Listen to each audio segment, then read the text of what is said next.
ये मुलाकात जो अब हुई है 27 जून को, इस मुलाकात का एजेंडा क्या था?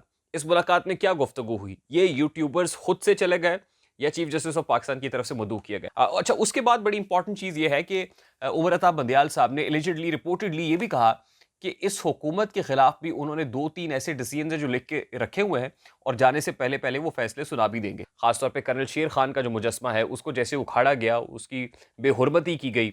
आज कर्नल शेर खान की का यौम शहादत भी है।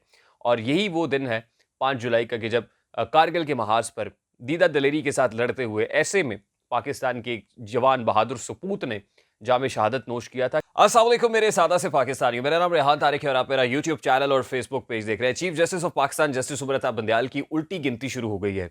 एज ऑफ नाउ आज 49 रोज बाकी रह गए हैं उनके ओहदे की मयाद खत्म होने में, यानी चीफ जस्टिस ऑफ पाकिस्तान को सुबकदोश होने में अब 49 रोज बाकी रह गए और 49 रोज बाद वो चीफ जस्टिस ऑफ पाकिस्तान नहीं होंगे। जो आज साहिब मसनद हैं कल नहीं होंगे, किराएदार है, जाती मकान थोड़ी है। और उसके बाद जस्टिस काजी फायजी सा चीफ जस्टिस ऑफ पाकिस्तान के मसनद पर बराजमान हो जाएंगे। जस्टिस उमर अता बंदियाल जाते जाते अब बयानिया बनाने में मसरूफ हैं और उन्हें एक बयानिए की तलाश है।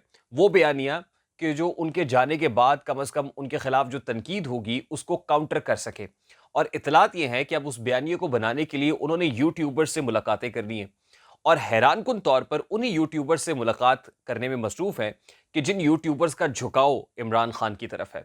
नंबर 1 सिद्दीक जान है, नंबर 2 अदील सरफराज है और नंबर 3 आबिद अंदलीब साहब हैं। ये 3 लोग ऐसे हैं जो चीफ जस्टिस उमर अता बंदियाल से उनके चैम्बर में मिलने के लिए 27 जून को, यानी आज से ठीक 1 डेढ़ हफ्ता पहले उनके पास पहुंचे। और वहां पर इस मुलाकात का मकसद क्या था, मतलब इस मुलाकात के मकसद, इसमें होने वाली गुफ्तगू की तरफ तो मैं बाद में आता हूं, लेकिन ये मुलाकात और इंतहाई अहम नौयत की मुलाकात अपने तौर पर एक ऐसे वक्त में हो रही है कि जब सुप्रीम कोर्ट ऑफ पाकिस्तान के अंदर जेर इल्तवा मुकदमात की तादाद 55,000 है। जब हम इंटरनेशनली जस्टिस सिस्टम हमारा 129वें नंबर के ऊपर है, यानी हमारा जो रैंकिंग है वो 129वें नंबर पर है, जो ये बताती है कि हमारा जुडिशल सिस्टम सख्त जुडिशल रिफॉर्म्स का मुतकाजी है। लेकिन वो रिफॉर्म्स करेगा कौन? वो जो केसेस जेर इल्तवा है उनको भुगताएगा कौन? कि जब जो प्रायोरिटी है या फोकस है वो यूट्यूबर से मुलाकात होगी। ये मुलाकात जो अब हुई है 27 जून को, इस मुलाकात का एजेंडा क्या था? इस मुलाकात में क्या गुफ्तगू हुई? ये यूट्यूबर्स खुद से चले गए या चीफ जस्टिस ऑफ पाकिस्तान की तरफ से मदऊ किया गया? इसको समझने के लिए आज से चंद रोज पहले सिद्दीक जान साहब के ट्विटर हैंडल के ऊपर होने वाले ट्वीट को समझना बहुत जरूरी है। उस ट्वीट में उन्होंने उमर अता बंदियाल पर नागवारी का इजहार किया था और उमर अता बंदियाल साहब जो कुछ कर रहे हैं, यानी इमरान खान को अभी तक रिलीफ पहुंचाने में नाकाम रहे हैं। फिर पंजाब और केपी के अंदर जो 14 मई को पंजाब के अंदर खासतौर पर जो इलेक्शंस का मामला था, सुप्रीम कोर्ट ऑफ पाकिस्तान अपने उस फैसले पर अमल दरामद नहीं करा सकी और उसके बाद भी इमरान खान के लिए कोई रिलीफ का सामान जो एक्सपेक्ट किया जाता है उमर अता बंदियाल से, वो मुहैया नहीं किया जा रहा है। उस पर सिद्दीक जान साहब खासे दिल बर्दाश्त दिखाई दिए और एक ट्वीट कर डाली। पाकिस्तान तहरीक इंसाफ के जो सोशल मीडिया सर्कल्स हैं या पाकिस्तान तहरीक इंसाफ के चाहने वाले हैं, जो फ़ैन फॉलोइंग है इमरान खान की, वो भी उमर अता बंदियाल से कोई बहुत ज़्यादा खुश दिखाई नहीं दे रहे हैं। क्योंकि उमर अता बंदियाल एक वाहिद होप थी इमरान खान की और इमरान खान खुद भी अदलिया से कोई बहुत खुश नहीं है। अब पैगाम रसानी के लिए जो है वो एक रास्ता चुना गया। इससे पहले पैगाम रसा बन के एतजाज़ एहसन और लतीफ़ खोसा गए थे, जिनकी इमरान खान से बड़ी मोहब्बत है। और फिर उसके बाद पैगाम रसा बन के जो सिद्दीक जान है और उनके लाइक माइंडेड जो भाई हैं, वो वहाँ पर पहुँचे। इस मुलाकात के अंदर उमर अता बंदियाल साहब ने खासी सफाइयाँ पेश की। सफाइयाँ पेश करने से पहले फ़र्ते जज्बात में उन्होंने इमरान खान की कसीदे पढ़ना शुरू कर दी और यहाँ तक कह डाला कि फ़ौज इमरान खान को नहीं तोड़ सकती। इमरान खान जुर्रत और बहादुरी का इस्तारा है, दिलेर आदमी है, इमरान खान अपने महाज पर डटा हुआ है। फ़ौज अगर ये समझती है कि इमरान खान को आइसोलेट कर देगी, जो अभी आइसोलेटेड हैं इस वक्त, कम अज़ कम इस तरह से कि उनके साथ जो लोग थे उनको तोड़ा गया है, उनकी सियासी वफादारियों को तब्दील किया गया है। लेकिन इमरान खान एक वॉरियर माइंडसेट का आदमी है, एक फाइटर है जो कम बैक करने की सलाहियत रखता है। तो चीफ जस्टिस ऑफ पाकिस्तान ये समझते हैं कि फ़ौज नाकाम होगी, इमरान खान कामयाब होगा। इंपॉर्टेंट चीज़ ये है। अब अच्छा, ये इस मुलाकात का जो कॉन्टेक्स्ट है, ये जो सामने आया है, मतलब जो पब्लिश हुआ है और जो लोग डिस्कस कर रहे हैं, ये वो कॉन्टेक्स्ट में आपके सामने, ये वो कंटेंट रख रहा हूँ कि जो सामने गुफ्तगू, क्योंकि अभी तक इसमें क्या गुफ्तगू हुई है ये बताने से वो लोग भी कासिर हैं। तरदीद तो सदीक जान अपने ट्विटर हैंडल के ऊपर कर रहे हैं कि चीफ जस्टिस ऑफ पाकिस्तान ने इमरान खान की तारीफें नहीं की या ये नहीं कहा कि फ़ौज इमरान खान को नहीं तोड़ सकती है, लेकिन ये भी नहीं बताया कि फिर उमर अता बंदयाल साहब ने एग्जैक्टली कहा क्या है। तो बहरकैफ जो रिपोर्ट हो रही है वो यही है कि उमर अता बंदयाल साहब ने कहा है कि फ़ौज से जो है इमरान खान के खिलाफ जो कुछ करना चाहती है, फ़ौज अपने इन अज़ाइम के अंदर नाकाम होगी। अच्छा, अगर इमरान खान कामयाब होंगे और फ़ौज नाकाम होगी, तो अल्टीमेटली ये किसकी कामयाबी है? यानी फ़ौज को इमरान खान कमज़ोर करना चाहता है। फ़ौज को लेकर जिस तरह की हर्ज़ा सराई इमरान खान ने की, जो टॉप ब्रास के अगेंस्ट नाम ले लेकर जो तनकीद की, उसका फ़ायदा किसको पहुँचता है? 9 मई को जो कुछ हुआ और 9 मई की आड़ में फ़ौज के अंदर बगावत की जो कोशिश की गई और फिर बगावत का सर कुचला भी गया फ़ौज की तरफ से और फ़ौजी तनसीबात पे अटैक किया गया। जो शहदा हैं, ज़ाहिर है उनकी उनके वरसा को भी ठेस पहुँचाई गई। जो फ़ौजी तनसीबात हैं, जो शहदा के हवाले से जो मुजस्मे हैं, ख़ास तौर पे कर्नल शेर खान का जो मुजस्मा है, उसको जैसे उखाड़ा गया, उसकी बेहुरमती की गई।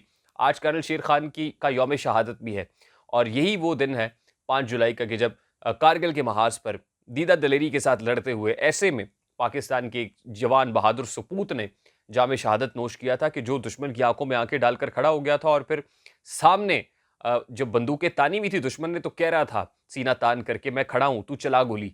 और उसके बाद दुश्मन भी उसकी शान में ऐसे कसीदे पढ़ रहा है कि जो मेरा ख्याल है आज से पहले नहीं देखे गए। ऐसा अनयूजुअल वाकया है कि जिस वक्त भारतीय फौजियों के पास कर्नल शेर खान का जस्द खाकी पहुंचा, तो एक नोट भेजकर, यानी उसकी उनके उस पॉकेट के अंदर वो नोट, रिटन नोट लिखकर डाला गया कि ताकि जब ये जस्द खाकी पाकिस्तान पहुंचे तो कम अज़ कम उनको अंदाज़ा हो कि उनका ये जो जवान बेटा खून में लथपथ उन तक पहुंचा है, इस अर्ज़ पाक का, वो कितनी बहादुरी से दुश्मन के खिलाफ लड़ता रहा है और ये दुश्मन उनकी पाकबाजी की गवाही दे रहा है।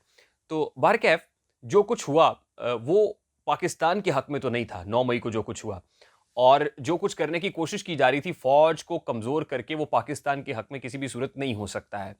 तो एंटी पाकिस्तान एजेंडे को अगर फ़रोग़ देना इमरान खान की कामयाबी है और चीफ जस्टिस ऑफ पाकिस्तान ये समझते हैं कि इमरान खान कामयाब हो जाएगा, तो फिर मेरा ख्याल है कि मैं, आप और हम सब as a Pakistani, as a nation नाकाम होने की नवीद सुनाई दे रहे हैं। अच्छा, उसके बाद बड़ी इंपॉर्टेंट चीज़ ये है कि उमर अता बंदयाल साहब ने एलिजिडली, रिपोर्टेडली ये भी कहा कि इस हुकूमत के खिलाफ भी उन्होंने 2-3 ऐसे डिसीजन हैं जो लिख के रखे हुए हैं और जाने से पहले-पहले वो फैसले सुना भी देंगे। अब वो कौन से इंपॉर्टेंट डिसीजंस हैं जो ब्लो बन के उस हुकूमत के ऊपर बिजली बन के गिर सकते हैं या हुकूमत को 440 वोल्ट का झटका लगा सकते हैं? क्या वो प्राइम मिनिस्टर को नाअहल करने का, डिस्क्वालीफाई करने का, तौहीन अदालत लगाने का इरादा रखते हैं? ऐसे बहुत सारे सवालात हैं। लेकिन सवाल ये है कि चीफ जस्टिस ऑफ पाकिस्तान अपने चैम्बर में इन यूट्यूबर्स को बुला के किस हैसियत के अंदर ये ब्रीफिंग दे रहे हैं? फिर इंपॉर्टेंट चीज़ ये है कि जो अदालती बहरान है, उस अदालती बहरान को लेकर भी reportedly chief justice of Pakistan ने ये कहा है कि जस्टिस काज़ी फ़ाइज़ ईसा का जो मामला है, उस मामले पर जो supreme court review and of judgments and orders act है और फिर supreme court practice and procedure bill है, जिस पर जस्टिस काज़ी फ़ाइज़ ईसा ने एतराज़ात उठाए थे, तो वो कहते हैं कि वो मामला भी वो अपने ही इस दौरे इक़्तिदार के अंदर, यानी बतौर चीफ जस्टिस जब तक वो हैं, इस ओहदे की मियाद के अंदर-अंदर रहते हुए इसको हल करके जाएँगे।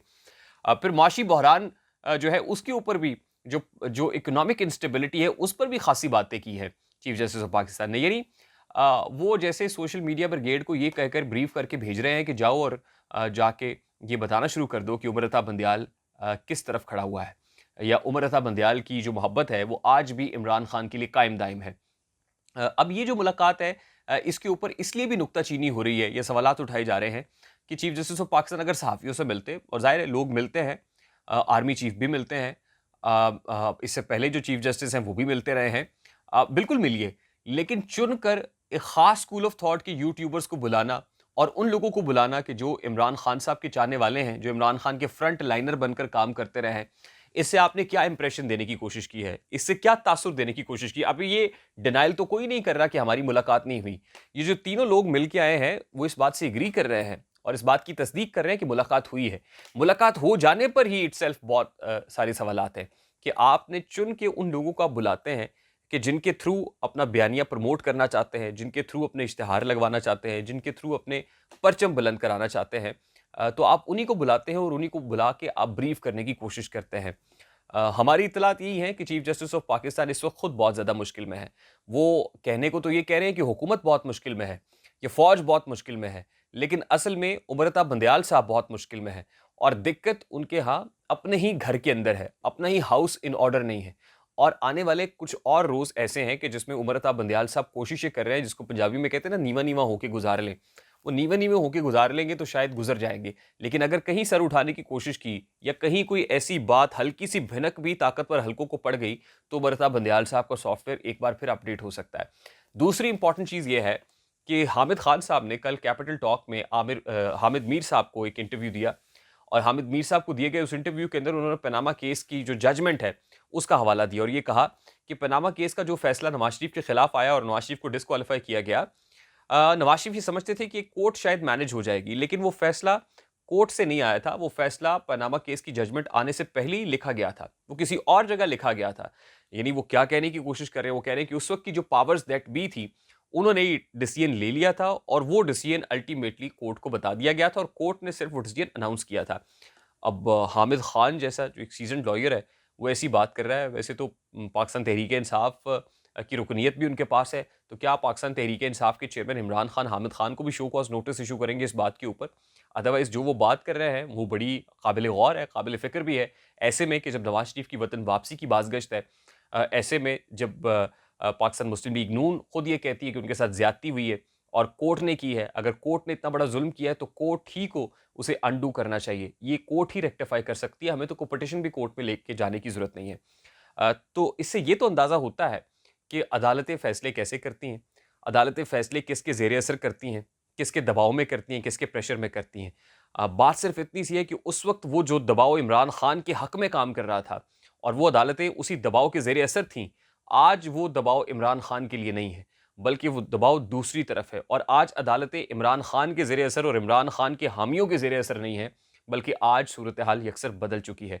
इस सूरत हाल के बदलने से या हवाओं हवाओं का रुख तब्दील होने से ही इमरान खान की दिक्कत बहुत ज़्यादा बढ़ गई है और इमरान खान की मुश्किलात में इजाफा भी हुआ है और इमरान खान ही की मुश्किल नहीं है, बल्कि इमरान खान के सहूलतकारों के लिए भी बहुत मुश्किल हो गई है। पहले तो उनको ये जज करना ही समझ नहीं आ रही थी कि वो इमरान खान के हक़ में फ़ैसले दें या इमरान खान के अगेंस्ट जाएँ, क्योंकि इतने अरसे से जो एक आदत पड़ चुकी होती है, उस आदत को तोड़ना, उसको तब्दील करना बड़ा मुश्किल हो जाता है और फिर आपको तासुर भी यही मिलता है कि अगेंस्ट द वेव्स जाना बहुत मुश्किल होगा कि एक तरफ बहुत पॉपुलैरिटी है, एक तरफ लोगों का ठाठा मारता हुआ समुंदर है और फिर ये भी बात तय है कि अदालतों पर जब प्रेशर डाला जाता है, सिर्फ अदालतों पर ही नहीं, जब किसी भी इदारे के ऊपर प्रेशर डाला जाता है, तो हमारे यहाँ इदारे प्रेशर लेते भी हैं, उस प्रेशर के अंदर आते भी हैं।